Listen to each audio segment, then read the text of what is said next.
Weird night of shows, man. They were both strange. Perhaps they are just strange and unusual. I have no idea how this is going. This has just been so. I'm just. I can't. I think. Yeah. It's a weird one, man. Like I said, I think it fucked me by having to do fucking two of these in one night. I've never tried to like do two series finales in one night before, and I think on a certain level, it's just broken my brain a bit. Yeah, it's weird to try to digest them both. I don't Dude. know that I have enough emotional bandwidth to properly do them both in the same night. I think. Whatever. It's like, Gavin, not only do you have two girlfriends, but then you're going to propose to them both on the same day. Like, did you Right. have to do that? Like, did there need to be that added degree of difficulty there? Right. Because then it gets to the point where neither one really matters. It's just kind of like, Yeah, so then you start working on the third one, and then all of a sudden you're married 9 times. that's how it happens, man. You get caught up. That's fucking. And Rome might not even show up from whatever jerk dungeon he's being kitty spacked in.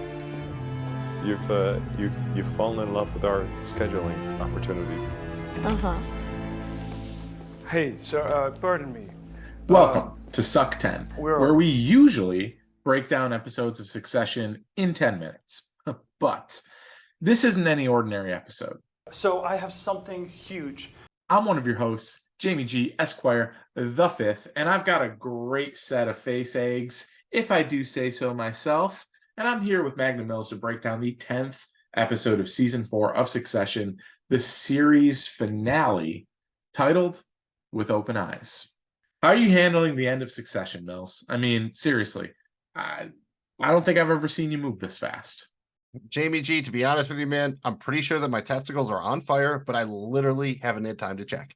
Way to drop 2 series finales on the same night, HBO. Or should I maybe call you Max, if I want to be nasty?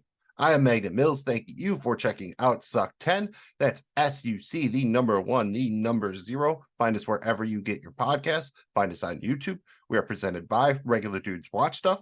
Find us on social media at Dudes Watch Stuff. And again, wherever you get your pods on YouTube, Dudes Watch Stuff, Regular Dudes Watch Stuff. We are regular dudes, and regular people make mistakes sometimes. Like, for instance, a pilot could forget the flaps when they're landing. You don't want to forget the flaps. Follow, like, and please subscribe. Helps other people find our show, find our channel. We really appreciate it. That's all we ask. If you had fun, give us that thumb. Please, and thank you. And remember, this is a full-on spoiler show. Literally every single thing about Succession, everything. I mean, because now it's a wrap. It's all up for discussion. If you're somehow sick enough to begin your Succession journey by listening to podcasts covering the series finale before ever even watching an episode, bully for you. We look forward to listening to your podcast about the experience. Magnum Mills, it's time for the final time to hit us with the episode details. I will do that, but I do want to note there were people on social media. There are people who do this that decided for their first ever episode of Succession, they were going to watch the finale and live tweet it with everyone else. So I appreciate you people out there. You're kind of crazy, but you're also kind of awesome. You're like a better version of Connor. This is Season 4, Episode 10, the 39th overall episode of Succession, titled With Open Eyes. Directed by Mark Mylod. This is the 16th episode of Succession that he has directed. Written by show creator, showrunner Jesse Armstrong. And the predictably short and somewhat vague plot synopsis is: ahead of the final board meeting on the Waystar Gojo deal, Kendall and Shiv try to shore up their opposing interests and get a fix on the whereabouts of a physically and emotionally bruised Roman. Oh man, this is it. It's the big one. It's time for the board meeting, and we do have limited time, so we need to start the clock and do this damn thing. Let's do this thing! Well, we'll kick it off here with our overall thoughts on this episode titled With Open Eyes. I mean, look, man, it was a doozy, and I'll tell you what, it was a longer extended episode, but it didn't necessarily feel long. That's what she said. I thought it moved pretty quick. I liked it, but it was kind of one of those things where it's like, I wonder if we really needed that or what they were trying to get across there. The other thing is, there wasn't a huge surprise here. I guess you could say that with a lot of different directions that they could have went. They went with this one. They did it. I think in the end, it achieved what they wanted to, kind of bringing the kids together, but they couldn't get out of their own ways and they end up sabotaging each other.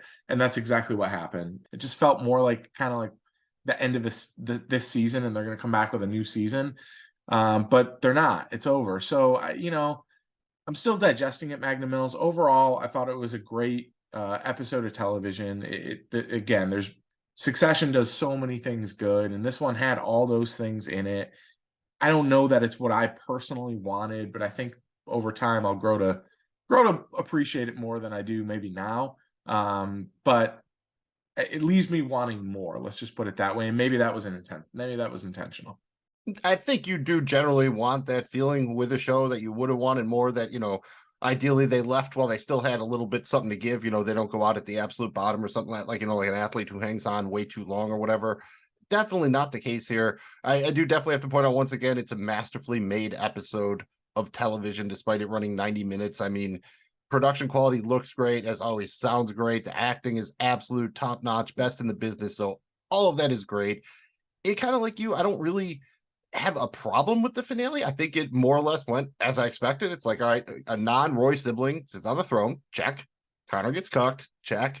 We get kind of one final team up, check, which leads to a backstabbing, check, and a final appearance by Logan Roy and most of the supporting cast and whatnot, check and check. So even if I didn't get to specifics, I don't think anything here was terribly surprising. I definitely enjoyed it. There's just something that doesn't quite sit perfectly. I think maybe for me, it's a little bit the idea that this whole season was crammed into what? A week, 10 days, 2 weeks at the most.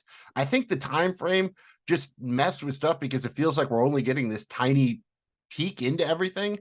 And there's going to be so much that we didn't see before and we won't see after and that kind of thing. I think that's what you mean by the wanting more. I mean, I think we had the Succession question answered, but for most of the characters, especially the Roy siblings, are almost exactly back where they started the series.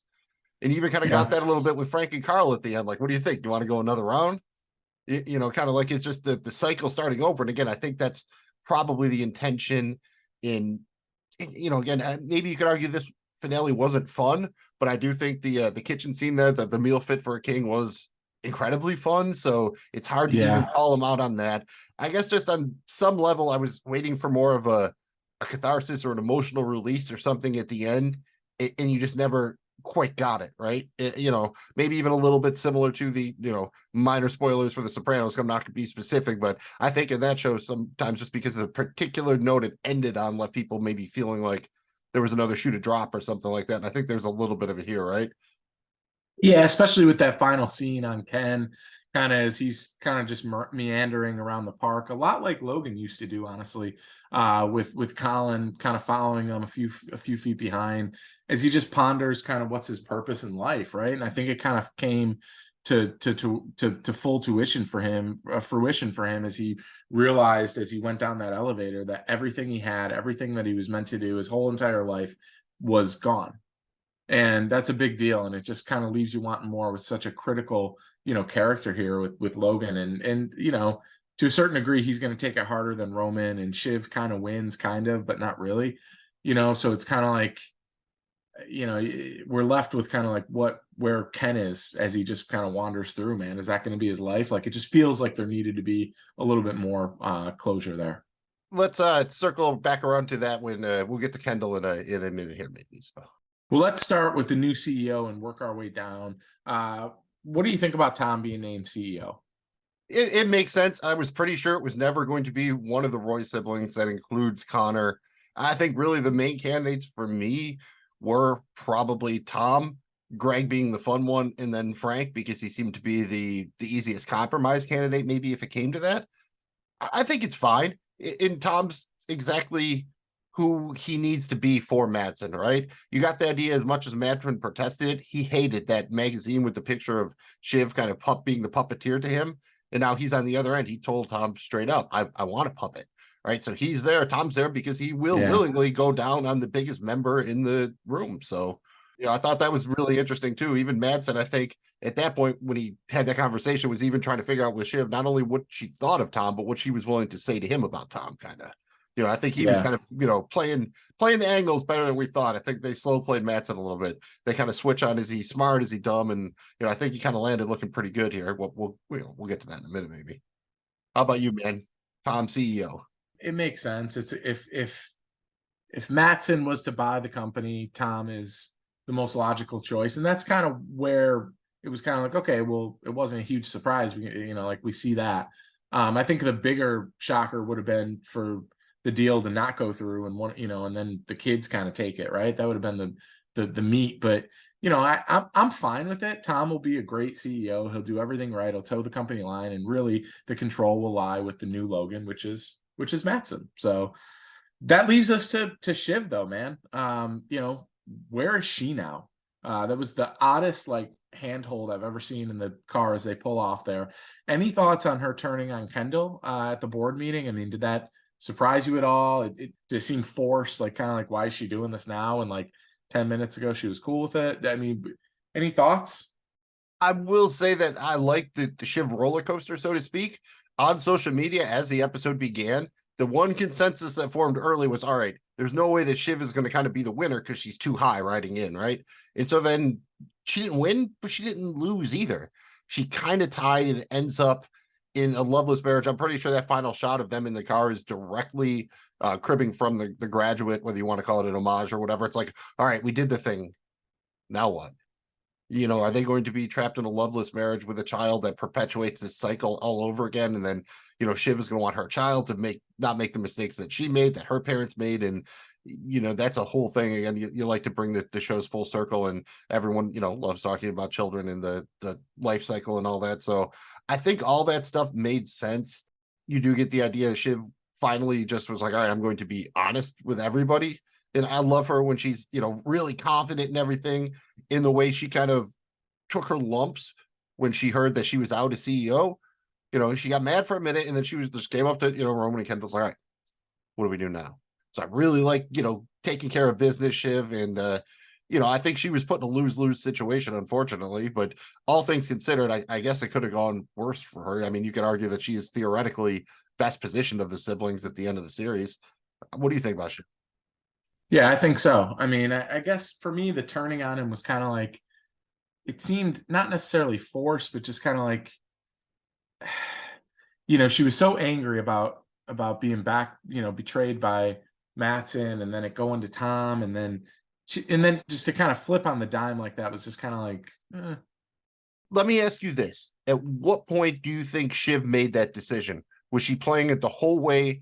Did she decide while they were taking the vote because she came up towards the end? Just at what point do you think she knew that this was what she was going to do? I think when she sat down in the room. I think So when up she, until I think then, she, it was in the. I was going to say when Kendall sat at Logan's desk. For some Yeah. reason, that rubbed me a little bit. I don't know. She kind of gave a weird look or whatever. I've just been trying to pinpoint, what was the exact moment of the thing that was said or whatever that just secured in her mind, like, oh yeah, like he can't have this job. Well, I think it was more so kind of she realized, okay, well, I don't want it to be him because of all those things that just happened with him, the way he's acting, and I never wanted it to be him. But now I have an out. She didn't have an out before. Now she has an out because she knows it's Tom. And so I don't know, man. I think she kind of she played it well to be able to kind of not necessarily win, but like you said, not lose. Any thoughts on why she stayed with Tom?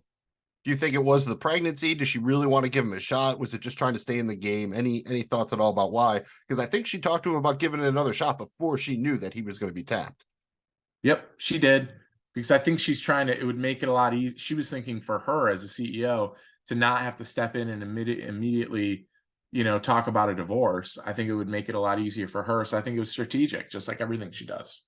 Yeah, well, it would be incredibly convenient because you would be married to your husband. Yeah, exactly.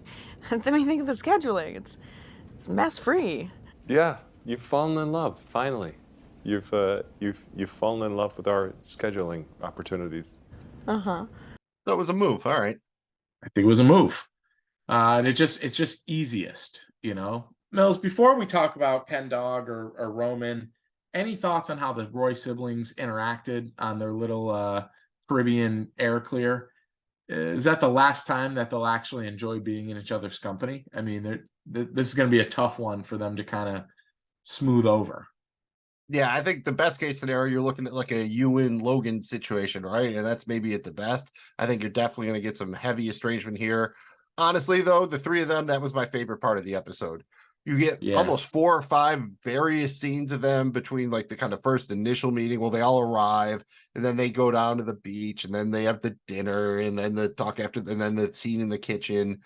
And Yep. that was just, hands down, I think my absolute favorite part of the episode. Just everything about it worked. And I think the way they interacted was pretty real and it tracked for how the series had been. I think they all had to kind of swallow some pride a little bit, admit who could do what, and to kind of tap Kendall. And they went through the whole crowning and everything. Definitely got a little bit of a Khal Drogo giving Viserys his golden crown in Game of Thrones kind of deal there when they crowned him. So I almost had a little bit of an impending doom kind of thing. And shout out Jeremy Strong, says he's a method actor. He said he actually drank like all the shit that they put in that. Like he actually drank it. He says that was the shit. Oh, including Shiv's spit. Yikes. Yeah, I noted that. Remember her spitting in the book earlier in the series? I was like, she just talked to Loogie in that right before she gave it to him, didn't she? Yep, she definitely did. That might be against various health codes. Incredible backdrop. It looked so well, so well done. The way it looked kind of with that tree as they're sitting around the hot tub there at the end of the night, talking. And then they're, I love that scene where Ken kind of swims and, out to the dock, and then Shiv and Roman are speaking, kind of deciding on what they can do. And part of you's like, is something going to happen to Ken? Is he going to get bitten by a shark? A lot of predictions for the water, and shout out the shark line. There's no bad sharks in Bim, baby. They're North Atlantic. Well, they can commute. All the seas, in case you didn't know this, are connected. It's like a huge water subway for things that want to eat me. That's a very good one from Roman. Really enjoyed that. And also shout out to your boy here, man, with the cheese. So sorry, Mummy. Don't get down on Peter's special cheese. When I brought that over in a hanky. I'm so sorry, Mummy. I licked it all over. I'm so sorry, Mummy. I licked your cheese. I can't stop licking his cheese. Shout out Peter. He was a lot of fun here, and especially because when this is all happening, I'm like, I wonder why Caroline really wanted him down here. Maybe she's making a move or something. No, it turns out that she had them there so Peter's boy could pitch him on what sounds like some retirement ripoff scheme. So Yep. that was just a nice little sidebar to the whole thing. It was funny too, and he's like, "Is he pitching us right now?" Like they almost like in disbelief. All right, man. How about your boy, Ken Dog? Maybe he's going into Cypress Hill, maybe not. He said he might die if he didn't get the CEO job, and he didn't get it. Just how broken is Kendall after being, shivved by Shiv the Shiv? Oh, he got shivved hard stabbed in the back all the way directly through to the heart. I'm worried about Ken, man. He needed that. His confidence needed it. His whole persona, his whole ability to be a person and find his purpose needed that. You saw him just meandering around in the park, just walking without purpose, just nothing to him, dude. And I'm worried about him, man. I didn't like that scene. It sucks that you saw him kind of do so well with the Living Plus, and then at the dad's funeral, and it's like, man, he felt like he was really ready for it, and he was this close. He was this close, and just to be screwed over by his own sister, I hate it for him, man. I really do. He just wanted it too much, it felt right. It was just too much, and I was definitely worried at the end here. I was just getting vibes. I'm like, man, he said he would die if he didn't get this job, and Colin's there. I'm like, is he going to pay Colin to push him in front of a bus or something just so he can leave the money for the kids and just be done or something like that? I was definitely really worried about him. And then again, with the water there, it is a little bit foreboding, that final shot. I don't know, man. The thing is, he had a chance to carry on his dad's legacy, which was so huge. I don't know that Ken would ever be able to create that type of legacy from scratch, right? And so, I don't know, man. That was his whole, you heard him say it, from the time he was 7. That was his whole purpose for everything. And but Logan also told all of them at one point, they all thought they would be the one, and that's definitely a very Logan thing to do. Yep. He was definitely screwed up from the jump street, but he also here kind of goes over the edge a little bit, right? Like when he does the thing when Roman's kind of wavering and he goes to hug him and he just forces his stitches onto his shoulder until he actually pops one of them. And then when Shiv starts going at him, he kind of does touch Shiv, but he comes damn close to laying hands on her. And he just, when he's finally but I'm the eldest son, in the irony that he's not even the actual fucking eldest son. It Right. just seems like, Connor was. at that point, he's just laid bare. Just his sense of entitlement. They're all very fucking entitled. Don't get me wrong. But it's like he really just feels like it's just supposed to be him. And I think that just leads me to believe that he's fucked. I mean, you get the shot of leaving. He goes in the elevator by himself. At the same time, Tom comes in with a fucking entourage. Like Ari Gold's going to be right there. And, it's fucking 15 years ago or something. It was just a real, just the juxtaposition to that was just like, wow, he's, I was sure we're going to get one last car ride, but I like the choice of having him by the water. Yeah. Well, what about Roman? He doesn't seem to have improved much since the funeral episode. But will the sale going through maybe set him free finally, and maybe he's done with this whole burden of Logan and Roystar and all this, or what's going on with him? What do you think comes of this? Anything good? I think of them all, he is definitely right back where he started. Kind of sitting in a bar, he's going to be some kind of weird, screwed up, rich party boy kind of dude, and that's that. I'd like to say that he, really learned something or dealt with some of his grief or his daddy issues or whatever, but I don't really think he's dealt with them, and I don't think he can. You saw him panicking multiple times at the meeting. He doesn't want to go in to vote. Then he doesn't want to go in for the picture. I think he's just got so much money now. He's just going to bury his head in the sand and just ostrich it out for the rest of his days. Yeah, I think the same. I mean, you'd like to say he's grown from, but even like a relationship where maybe he would have been able to grow, Jerry, that's dead, right? He really doesn't have anything. I see him kind of just kind of being a recluse a little bit with his cash, and just being that weird messed up party guy. That's basically it. What about your boy Greg, dude? This was the classic tale of how to fail upward. I mean, it's masterful. And it seemed like the smartest he's ever been, too. I mean, is he doomed to be Gregging for Tom until the end of time, or do you think he's got something else up his sleeve? Well, he's already pulling down 200K Gregging for Tom with probably some ancillary benefits, so that's not bad if you had to keep doing that. I think there are worse existences. Let's be honest here, man. Tom needs friends. He's going to be mad for a hot minute, then he's going to get over it. Greg is just going to keep doing the weasel thing. He's going to continue to fail upward. And I mean, let's be honest here. With the state of Tom and Shiv's marriage, pretty soon there's going to probably be some extracurriculars who are going to both be doing their own thing again. So Tom is going to need the Disgusting Brothers to be back in action, I think. Yeah, I think Greg has certainly gone from the bottom of the pack here, when he first He's stepped on outlasting the Tom. scene We're to not doing now. predictions, but I'm saying he's outlasting Tom at Gojo. I think Greg is he's like, he'll live forever, dude. It doesn't matter who's in power. He'll find a way. Walks between the raindrops, that one does. How about my other boy, dude? How about Mattson? It seems like the show kept kind of shifting between suggesting he's, like a Logan tier level fucking genius strategist, or he's just like a complete fraud. I don't know, man. Where do you kind of land on Mattson at the end of the day? I kind of hate that he won. He just kind of had this. He's just this cocky, arrogant asshole kind of, and he figured out his way. And I don't know that he's as real as he made himself out to be. I think Ken and Roman might have been onto the fact that he might be bullshit. And it doesn't matter now because the deal went through and he's got it and he can bullshit his way through, whatever. But now he's got this huge, massive, too big to fail type thing, right? But I didn't really like Mattson. I mean, he was great for some one-liners. But my heart was like, I'm not super happy that he wins in the end. Let me put it to you this way, I guess. He was probably the quote unquote big bad of the series. If you discount Logan Roy, was he worthy of that role, do you think? It was only a season and a half, right? So I mean, less than half the time.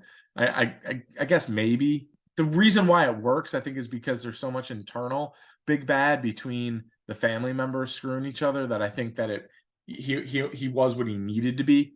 Right. In Game of Thrones parlance, he was the White Walkers and everything else what was was going on in King's Landing or what have you. Right. The only thing I would have liked is, I know this was way not their style, but if they would have just done one post-credit stinger and it was just like a quick news conference with Ebba holding up the blood bricks or something like that, I would have loved that, just that tiny little bit. I know that's way against what they normally do, but I think that would have been super awesome. What about the election? Let's talk about that. Do you mind the fact that they barely mentioned it?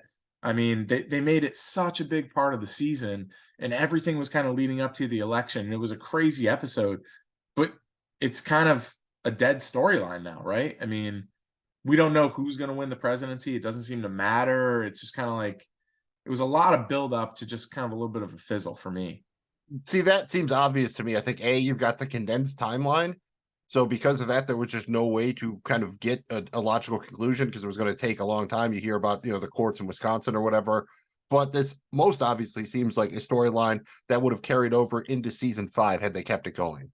I think they just ran out of time to be able to close everything off. And I think that was one that was probably intended to keep running for a while, because then you get into the, does Macon win the relationship with the news and that could have been a new way to go after the so-called succession happened or something maybe. All right, man. Now that we've seen the whole season, are we still cool with the decision to kill Logan off pretty early? And are you good with the way they kind of, judiciously used Logan after his death? I think I'm cool with the fact that they killed him off in episode 3. Looking back, I think it was the right thing to do, and it really allowed just some tremendous acting and character development work to play itself out over the last, 7 episodes. And it really showed that the show could go on without him, that's how great these characters are, and that's how cool the story is, that they were able to put together 7 episodes without him. So I think I'm okay with that. I would have liked to get a little bit more Logan. I get that they didn't want to do it and make it kind of overkill and just kind of abuse it and put him in every episode. But I think getting a little bit more of them would have been cooler, and something maybe a little bit different than just like old videos. Yeah, I think this is the one spot they had a no flashbacks rule. I would have just broken it here. I would have just said screw it, because I know it opens up a whole can of worms and you want to see more stuff, what happened with the kids and their childhood and everything. But even to just do just a little bit, just to let Brian Cox shine a little bit more. And it was fun, the way they used him. I would have been cool with the dream sequence, basically anything. Again, it kind of comes on to the condensed timeline. They're covering just such a small piece of the calendar here that there's only so much you could do with it, I think. Yeah. How do you feel about your fellow graybeards, Magnum Mills? Oh, man, are they going to do it again? I don't think so. I mean, from the way I took it, I think Frank, Carl, and Hugo are all out. Caroline is in, and maybe potentially Jerry. I don't know. It probably depends on her payoff. I just love all of these characters. I thought they were all awesome. And, maybe we'll talk about this towards the end. But if we could get a spinoff, I would love like a Golden Girls style spinoff where they all retire to like the same community in Florida. They don't necessarily have to live together, maybe on the same floor, the same building or something. And you kind of just do like a Golden Girls thing with them. I think that would just be absolutely fantastic. And I'd love to see it. They just grow old together. Yeah. I would like that as well. Moving on. I think that hold up a minute. What's up? Kind of like Britney Spears. We did it again. What? We forgot about Connor.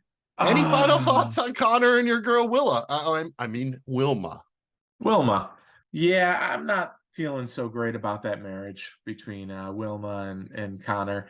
Come to find out now, she's basically going on a thing with the house and having people come, and she's going to be doing her acting stuff, and she's not going with Connor. I see Connor maybe making it 7 calendar days before he gives up and comes back home. I don't know. That's gonna be a tough one. I think that could be its own reality TV series, just following around, Connor and Willa. I would be down for her little kind of version of a home improvement thing where she like does a room every month or something like that. Dude, one of the best parts of the episode is when she's talking about it all, and that's where we hear about the election stuff. And I think Shiv brings it up, and she's like, Mencken might not make it, and so maybe you might get to keep them all yourself. Oh, great. I think I'm gonna take this letter opener. and the look on her face is like she's like, oh no, he's gonna have to stay. Dude, Connor's done. They're gonna be married, and she is just going to milk him until he is dry and not in the fun way. Oh yeah, she'll be milking. It might have been cheaper just to give her the 100 mil he spent building up his con heads. Like, just cut out the middleman. Here's the 100 mil. Well, I'll see you later. We're done. They would have saved money in the long run.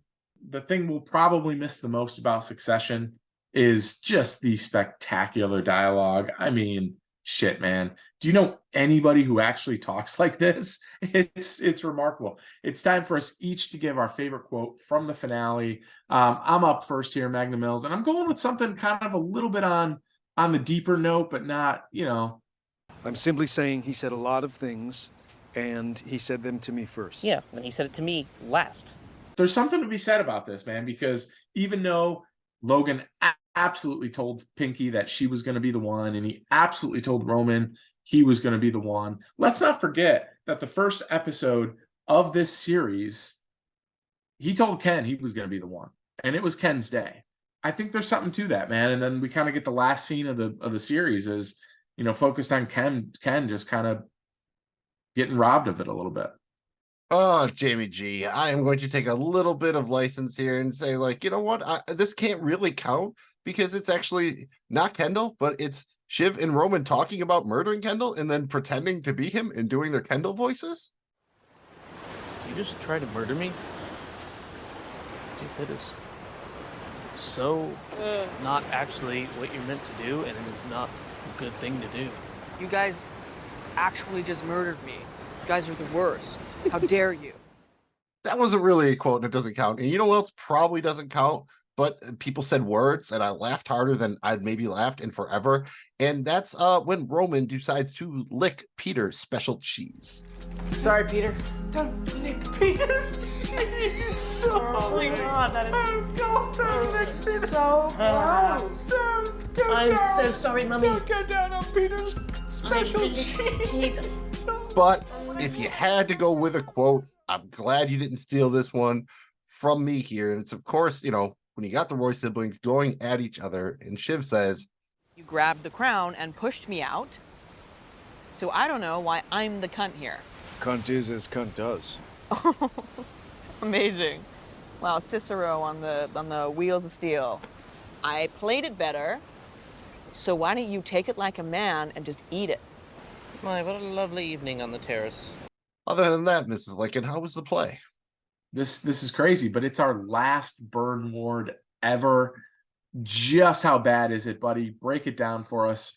Were those burn ward victims in the parking lot, or are we just at this stage of capitalism? Well, it is a little bit late in the game, let's be honest here. And speaking of let's be honest, look at Roman and Shiv being honest about their leadership abilities. Can't be him, though. But it really can't be you. Well, okay, I hate him, but I fear you. He would be unbearable, and you would be a disaster. Hey, Shiv, would you say that to Kendall's face? I don't think you'd be good at it. Every once in a while, Kendall lets a nugget of truth slip past the goalie. I don't know. I don't know. I don't fucking know. Okay? And then on the other hand, you have Mattson. I know everything. Okay? You do.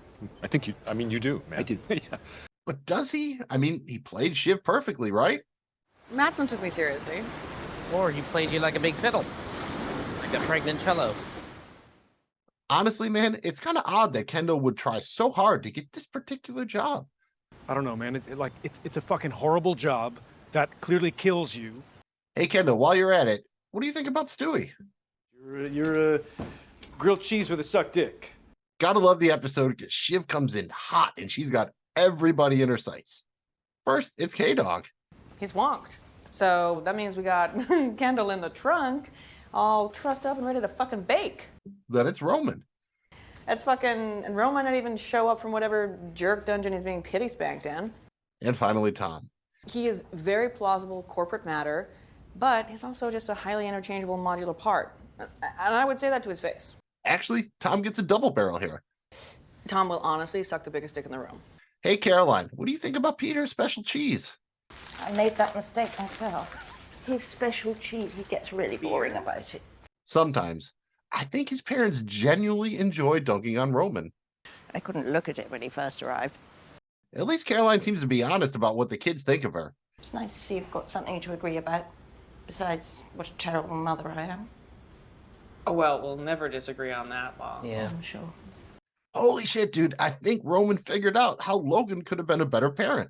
Wow, so you'll, get us a job at the mall? Teach us the value of real money? Maybe, just maybe, all of Roman's weird fetishes come from his parents. You trying to tie Mommy's apron strings around Romy's nuts? Kendall might have had Roman's back when they were younger, but not now. And we can't say it's Roman, because he lacks heft and he looks pathetic, and he might flop. Roman, any response to Kendall? Shit, fucking hate you. While you're at it, Roman, what do you think of yourself and your siblings? You are bullshit. You're fucking bullshit, man. I'm fucking bullshit. She's bullshit. It's all fucking nothing.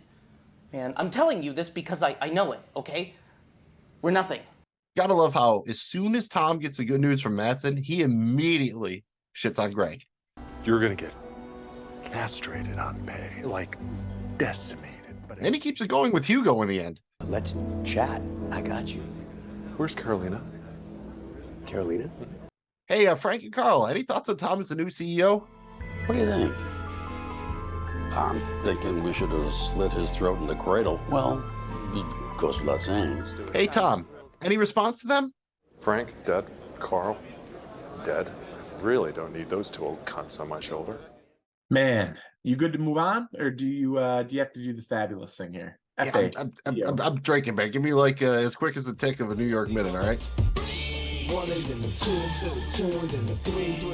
now that you've done the fabulous thing and taken a minute to breathe, what's our Madsen moment from the finale? Jamie G, sometimes you just know when you look at somebody and you're a bit clickety click. If you know what I'm saying. We're a bit clickety-clickety. If you know what I'm saying. Right, like, A little bit. I want to fuck her on a little bit. And I think under, sorry to get weird, but like the right circumstances, I think she'd fuck me too. I can't deal with the mess of that, you know? So then I was thinking, well, if I can have fucking anyone in the world, why don't I get the guy who put the baby inside her instead of the baby lady? Man, I don't want to neglect the West Coasters here. Shout out to Tupac. So, how do you want it? Should we do the rankings or the grades first? Shit, what's up? Am I a fool or what? Positions on the floor, it's like ironic because I'm somewhat psychotic. I'm hitting switches on bitches like I've been fixed with hydraulics. Yep, that's how do you want it?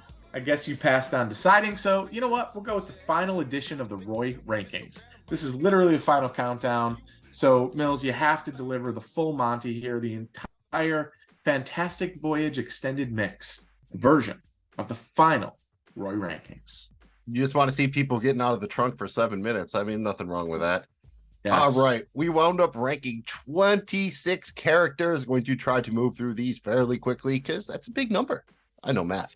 At the bottom, 26, New Jess. 25, Carrie. 24, Colin. 23, Rava. 22, Ewan. 21, Connor. 20, Ken Dog. 19, Marsha. 18, Oscar. And three-way tie for 15, Caroline, Sandy, Stewie. 14, Hugo. 13, Logan Roy. 12, Roman Roy. Now we have a tie for 10 between Carl and Emma. Shout out Madsen support staff there. 9, Frank. And then we have a three-way tie for 6 between Carolina, Jared Macon, and Willa. On to the top 5. At 5, we have cousin Greg. At 4, we have Jerry. At 3, we have Shiv Roy. And up top, we have a tie for number 1 between Tom and Lucas Madsen. Whew. I think we need a buffer between the rankings and the grades. Am I right? You know what makes a good buffer? Well, if I didn't know and respect her, I'd say your mother. So I guess I'll go with my mother. Maybe Marsha. I mean, she was a hot funeral lady, right? Fuck, dude. We really need to like plan things out in advance or something. Yeah. I'll give you one chance to bail yourself out of the mess that you've created here. Let me just paraphrase Michael Buffer. Let's get ready for t-shirts. Also works for minor league baseball. Indiana Jones says, That belongs in a museum. when it comes to Succession, we only care about what belongs on a t-shirt. Mills, give us some t-shirt options from With Open Eyes. I keep thinking this is the Eyes Wide Shut spinoff we didn't get. And speaking of Eyes Wide Shut, the Jerk Dungeon sounds like an excellent name for a private BDSM club. And the Old Salami line sounds like a male strip club that's in a renovated factory. And I believe when somebody asked Andrew Dice Clay while he's still touring, he said, "'Cause money, honey." Oh! In face eggs, exotic STD or obscure sex move. You decide. All right, on to the t-shirts. First, you got Pain Sponge. That's the name of the band Tom is going to form after being fired next month. So it's kind of like a band t-shirt, Pain Sponge. Then you have Joan of Waystar. It's pretty much Shiv doing a Joan of Arc thing in front of a Waystar logo. Self-explanatory. Then you have Clickety Clickety. You kind of got the deal where you got a heart with 2 halves. Madsen's in 1 half. Shiv's in the other half. They clickety clickety each other. Then you've got Full Quad. It's basically you got Connor, Kendall, Shiv, and Roman, but Connor is kind of like crossed out. You got Greg pasted over him for the full quad. And then a meal fit for a king. This is the one I can see easily. It's just Kendall with that blender on his head and shit dripping down. A meal fit for a king. And then finally, of course, you have Cunt is as Cunt does. Kendall is dressed up like Forrest Gump, sitting on a bench while Shiv sneaks up behind him. And Jamie G, just clear your brain. When I say the incredible fuck brother bandwagon, what's the first thing that pops in your head? Hardcore wrestler from the 1980s, man, like some sort of tag team group or something. Touring in Japan. Circus Sex Tour. That's what I had. Circus Sex Tour is what it sounds like. Right? It's kind of incredible. Circus Sex Tour. That's what I got. Wow.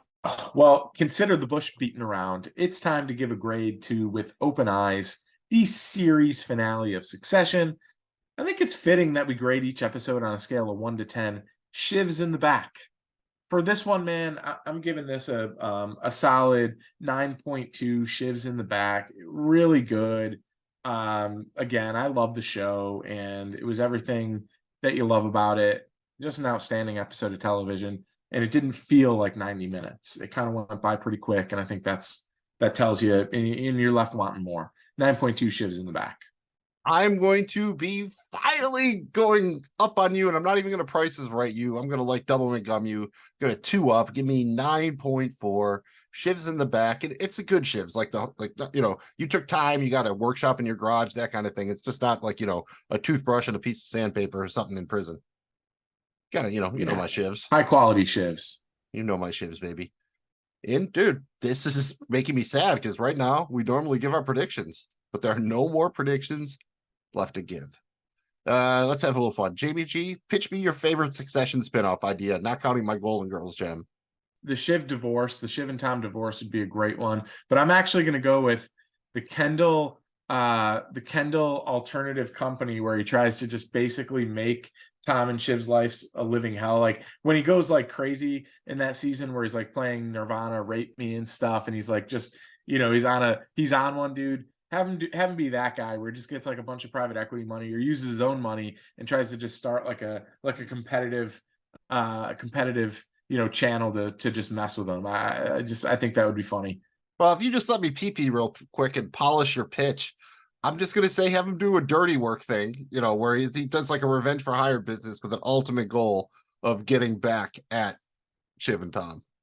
That would be cool. And I kind of want to do a movie thing as well. I want to do a Brewster's Millions kind of thing with Willa. Basically, it's just a scenario where she has to spend as much of Connor's money as fast as possible. She's already got the cow print couch coming. I think she's off to a good start. Jamie G, which Succession character would be best suited for an animated series and why? Roman would be so great on like the Adult Swim, but I'm actually going to go Connor just because he's so bizarre and weird. And I would like to see him like turn into some like crazy, like American superhero who just like messes everything up, but somehow solves the day too. Kind of like Blank Man, but like, I don't know, Connor style. I'm going to go Connor. All right, fair enough. See, this is easy. I know we're not competing, but I'm going to win this one because dude, you have to go with the animated adventures of the Disgusting Brothers. There is just so much there. That can be so much fun, and it could be like Adult Swim, cross with Max, cross with HBO, whatever the fuck they're doing. And if you want to do the crossover property thing, cross it over with the Ventures Brothers. I think that would be perfect. Slightly more serious note, what's one thing you wanted to see on Succession that we didn't get? A happy ending. I know that's cheesy, but like we didn't really get a happy ending. We didn't get like kind of like, is anyone going to be okay here? I don't think so. I mean, I'm pretty sure Cousin Greg got a happy ending the night he went out with Madsen, but he did. He did. You know what? I'm going to go with a kind of a sitcom trope that we didn't get here, and I'm going to go with like the drug episode. Say they're at a Christmas dinner and someone puts some, I don't know, LSD in the eggnog or something like that. You just end up with all the Roys in the same place at the same time, just tripping their balls off. I think that would have been a lot of fun. And, fairly common sitcom trope. We like that one at least now in this day and age. How about it, man? Would your series MVP be any different than your final number one overall in your Roy rankings? Probably. Probably. I don't know that I have Tom as my series MVP, even though he was my number one in this final one. So yeah, I think it would probably be slightly different. Same. I think for me, it would be Logan. I think he's still my series MVP. I think that one feels pretty clear to me. All right, man. Who is the one character that you wish we'd gotten more of in Succession? Honestly, I wish we would have gotten a little bit more Colin. I think Colin was cool. I would have liked him a little bit. Thought about going with Colin. Very interesting. But you know what? Give me more Peter, dude. He was barely in it, but every time he was in it, he was so much fun because he's just so low on the totem pole that literally everybody just lines up to dunk on him. And I think it's just amazing. He's just the worst, and it's awesome. All right, man. Anything else before we sign off? Just look, it was an incredible 4 seasons. I respect that they ended it here. However, I wish they would have went 5. I'll leave it there, but it was really good television, man. I'm so happy and thankful for this show. They did a great job with it. I just want to say that. Just want to say, HBO, it was really fucking shitty of you to have the Succession and Barry finales on the same night, on the Sunday of a holiday weekend, no less. Your decision was bad, and you should feel bad. And also, your rebrand to Max, also bad. What do you think, man? Is this it for Suc10? And will we get anything else? Spin-off, movie? Like, what do you think? Well, I think as far as Suc10, we at least have a series wrap up in us. HBO is not big on the spinoff thing, so I'd like to, but I don't think it's going to happen. Beyond all that, man, fuck, man, I don't know. I guess since we've done and said the worst things, we're kind of free, right? Anything else before we get out of here? All right, correction. We still got a couple of the worst things left in the tank. I knew Tom was a winner when I heard him give the best job description for a wingman that I've ever heard. So, to jump in on the little awkward social beats, you got to be like fucking social putty. Back in my day, all trussed up and ready to fucking bake meant you were going outside during the winter to blaze one. Shiv has the same opinion of Stewie as my ex-wives have of me. He talks a lot of shit, but I think he's going to stay. He's not going to split. Whenever I ask, are there any positives to the nightmare we've shared? She just says alimony, and my lawyer laughs at me. Credit to Shiv, who really figured out the dilemma facing Comedy Central over the past decade or so. What's it going to do without all the sexist and homophobic jokes? Thanks for the tip, Caroline. This might be the most interesting Airbnb description I've ever seen. That horrible place where I think someone from Pink Floyd did a poo in the swimming pool. Even when he's being smart, Cousin Greg sounds like someone who just dropped acid for the first time. Dude, I'm in the center of the fucking universe with, knowledge to fucking, take down solar systems, man. I should have known that my third marriage was doomed when my fiance noted in her vows that while she might not really love me, she would provide a really solid basic level of care. Shiv provides an excellent description of my 5th honeymoon, which was at a nearby Six Flags amusement park with a campground. This is ugly and this is bad. It doesn't feel great. The great reallocation is the nicest way I've ever heard of to describe fighting over a dead man's belongings. And Jamie G, I don't know about you, but I think the party that Matson's gonna throw to celebrate the first time he and Shiv do the horizontal hokey pokey will be called Fairly explosive mega fuck. And finally, I'm very excited to report we know the tagline for John Thundergun's autobiography. We're fucking hanging on the dictator's birthday. Thank you guys for checking out Suc10. It has been a fun ride. We really appreciate you joining us on your Succession journey. If you enjoyed this, you'll probably enjoy some of our other content, so be sure you check it out if you get a chance. Magnum Mills, it's the finale. I'm a mess. What am I forgetting here? Just the basic shit, man. Suc10, presented by Regular Dudes Watch Stuff. Find us wherever you get your pods. On social media at Dudes Watch Stuff. Find us on the YouTube. Just give us a search. If you have fun, give us a thumb. Really helps people find the show. That's what I mean. You can forget real easy, like the flaps when you're landing. Follow, like, and please subscribe. You don't want to forget that. It helps other people find the show, helps you land the plane safely. And did Succession land the plane safely? Let us know on those social medias, in the comments section of the YouTube video, on our podcast page, wherever you get them. It's fun. We hope you had fun, and we will be back with a little bit of a wrap-up for Season 4 and the series, so please check it out. On behalf of myself, Magnum Mills, and Jamie G, The only disgusting brothers left doing business now. We're it. Only ones. Please remember, can't make a Tomlin without breaking some Gregs. Well, these hands aren't gonna fuck themselves, so Go get yourself some Greglets. Preferably not ones making 200k a year.